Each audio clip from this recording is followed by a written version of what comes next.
Poštovane dame i gospodo, pripala mi je dužnost, a i čast, da u ime ovogodišnjih dobitnika nagrade Oktoj, gospođe Mirsade Šabotić, kolektiva osnovne škole Oktoj i javne predškolske ustanove Đina Vrbica, izrazim zahvalnost za odluku da najprestižnije priznanje u oblasti prosvete pripadne baš nama.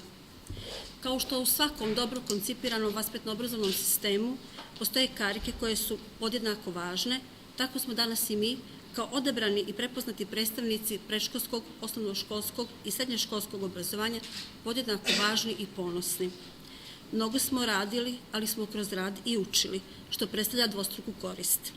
Želimo da uspjeh koji smo postigli u uslovima koji su mogli biti i bolji, bude podsticaj narednim dobitnicima ove nagrade, jer kada postoji volja, onda izgovori i prepreke ne postoje. Obrazovanje je svjetlost koja obasjava sve one koji su uvereni da je sticanje znanja i vještina njihov najbolji izbor.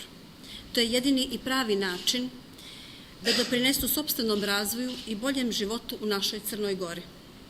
Kroz godine koje su za nama, radili su našim ustanovama entuzijasti koji su postavili čvrste temelje ustanova iz kojih dolazimo.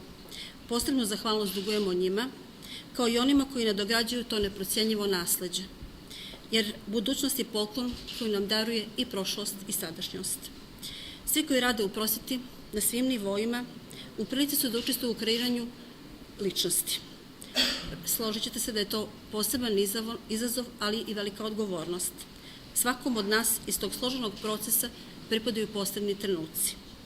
Sa željom da djeca i učenici koji su sada u vaspitno-obrazovnom procesu prevaziđu svoje vaspitače, učitelje, nastavnike i profesore, da naše društvo učine naprednijim. S ponosom primamo nagrade Oktoj.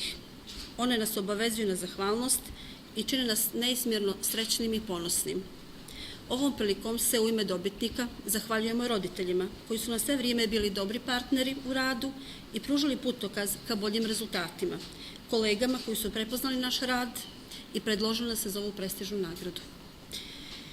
Zahvaljujem se ministru, gospodinu Predragu Boškoviću, za snažnu podršku koju nam pruža, a posebnu zahvalnost dugujemo žiriju za dodjelu nagrade Oktoj, koji je prepoznao i nagradio naš rad. Još jedno veliko iskreno hvala u ime svih dobitnika nagrade Oktoj.